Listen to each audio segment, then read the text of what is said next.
I'm Gabrielle Begay. I'm a senior manager in the Historic Tax Credits group at Ryan. And I had the pleasure of managing the Historic District nomination project for Holly Grove. So what makes Holly Grove historic as far as the National Register criteria are concerned? We nominated the district under Criterion A, which is history, and under ethnic heritage. And the reason for that is because the history of the neighborhood is directly tied to the African American residents and the Italian immigrant residents who came in and developed it at a time when their opportunities for owning and developing land were slim to none in other parts of the city. The earliest was around 1909. That's when the earliest development occurred in the neighborhood. And there were two major periods of development, the 1920s and 30s. And so you'll see in the neighborhood a lot of double and single shotguns and bungalows, most of them built in the craftsman style. That's from that earlier period. And then there was a second period of development that happened after World War II in the 50s and 60s. So that post-war development included a lot of ranch houses primarily. And those were specifically targeted to African American veterans returning from the war. So you've got these two major periods of development that continued up until the early 1970s, and that's the period, 1909 to all the way to 1973, that we deem to be what we call the period of significance for the neighborhood.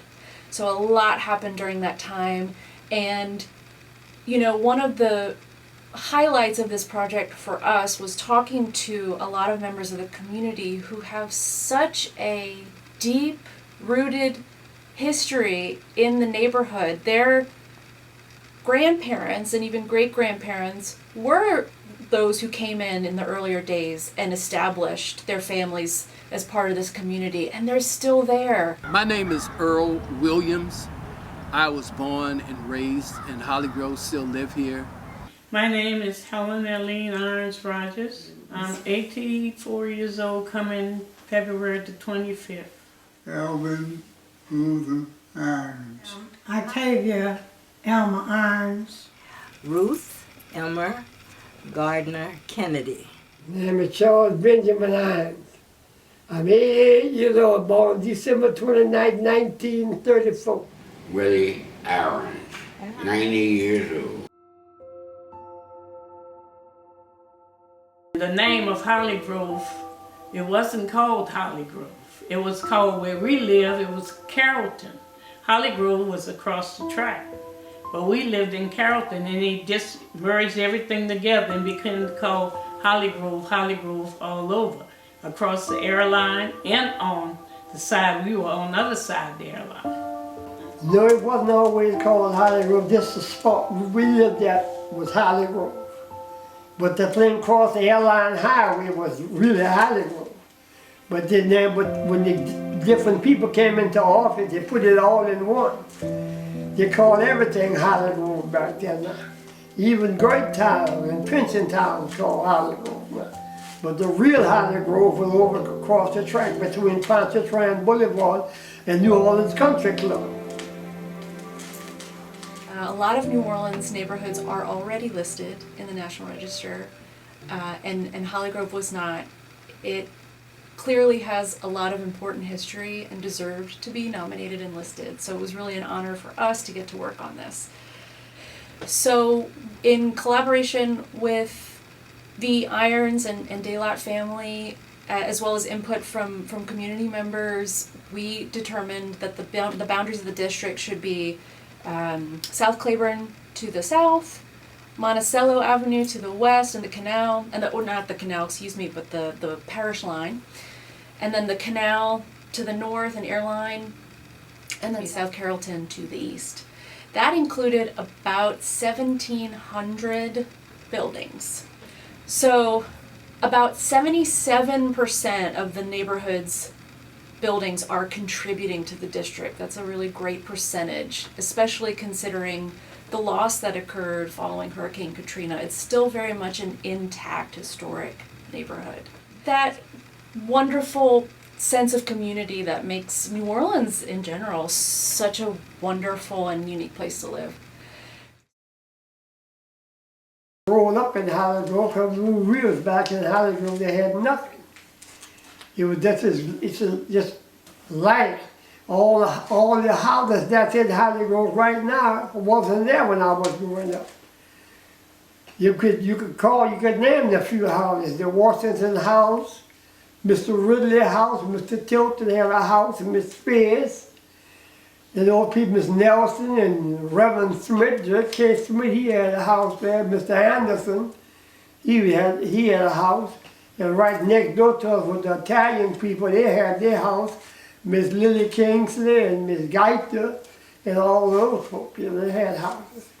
We had 12 of us together. My dad had 12 children. And we all lived in the house except one brother. He went to school at Dunbar School, but he wasn't in the same household with us. But at the time, we had a small place for 11 children to be in the house. But they managed. We maybe played fate. That's all we could do is play fate, go hide and seek. And that one child becomes She's right. the one that was hiding. She come out, and if she touch you, you became that person who would do the orientation for the other children, you know? Well, we used to play a game with each other. If you had something that you bought from the store and they wanted some of it, they would slap it out your hand and say, "Sponge you netted leg." We had a lot of fun. We had a brother that was very playful, and he taught me everything that I knew about outside. He would put me on skates and push me down the street or a bicycle, and he said, "You go ride today." And I would ride today because he did it. That was Emmanuel. We had a playground right across the street from where we did live. And we used to go over there, and there was Mr. Simmons was in the park. And he would connect with Nord Playground. And we would go to different playgrounds to play ball, basketball, and softball. Oh, I have a whole lot of them. I remember we used to go play with James Smith and John Smith. Go around there around the bicycle, and we used to make our own skatemobiles, and we used to skate up and down Hamilton Street. That was some of our memories. I used to like to run track. I was fast. I ran track for Dunbar School. Mr. Herrera and Mr. Foster was our coaches. I was first place. I won the 60-yard dash, and nobody could beat me in the 60-yard. I ran that and won a gold medal. And I looked for my medal. My daddy had put the medal in the big box he had. I couldn't wear my medal around my neck. He put it away. I ain't never wore my medal that one time. Run around the areas, creating such activities as hideouts. I spent a lot of days, just about every day, playing basketball at Conrad. It was a point where just about all of my friends, I should say that, we played basketball at Conrad Park every day, and that made a difference because having something to do, having a more viable NOAA program, it provided us with opportunities to not get involved in trouble. I played baseball for the Conrad baseball team. Trying to think of some other things. It was just a place. It was a place of safety, a place of safety and recreation. Holly Grove is unique because it wasn't a widespread area. It was a property that was in reach of everybody.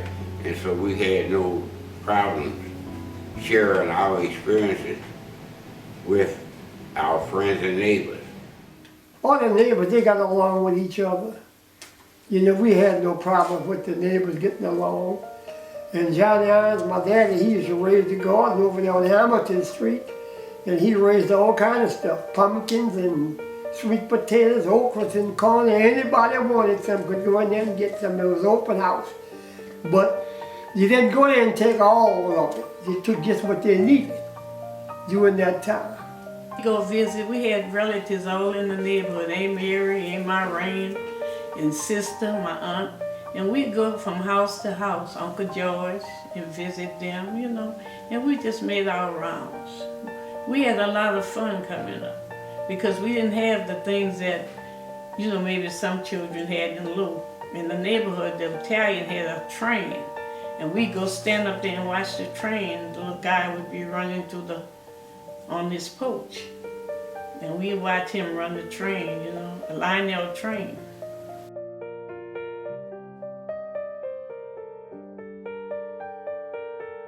Charles used to sit next to me. We'd eat good foods, and Charles would say, "You're not gonna eat that, aren't you?"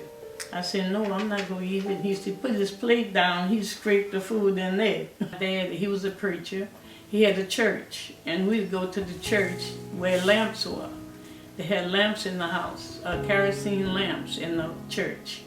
And that's the house that Willie tore down, the little church Willie and Bertha was living in. They built a house there. And that was the church that we went to when we stopped going to the prayer tower. But Daddy was always preaching. He was the preacher. And then after that, he established a ministry called Church of God and Free Mission. And that was supposed to be in Booty, Louisiana.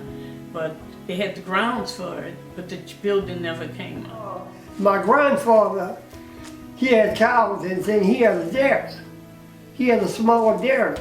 And his home, his grazing land was from Holly Grove Street all the way to the 17th Street Canal, which they purchased the land that they had their cattle raised on. The 17th Street Canal, all that was their property. And they sold a lot of it during Depression time. When they paid Palm Street, they had to pay taxes on that, so they sold a lot of it. My grandmother sold a lot of that land.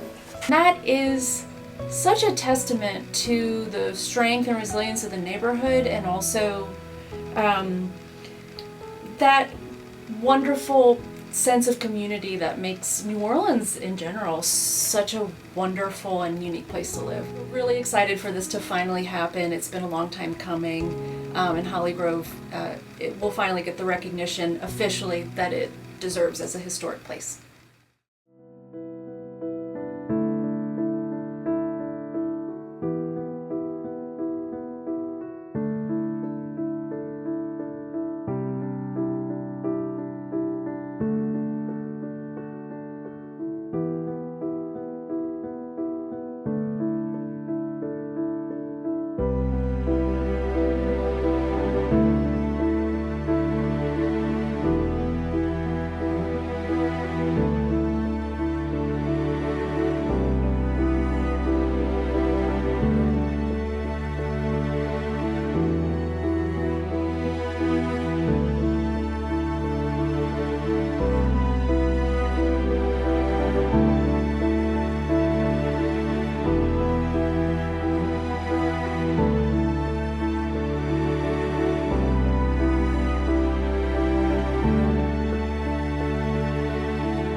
Orleans Mayor Cantrell and city leaders broke ground on a new affordable housing complex. It will be built in the Holly Grove neighborhood, spanning a block from Monroe to Leonidas Streets, located on Earhart Boulevard. Now, the mayor was joined by State Treasurer John Schroeder, Councilman Joe Giarrusso, and other community partners for this groundbreaking of the Grove Place apartment.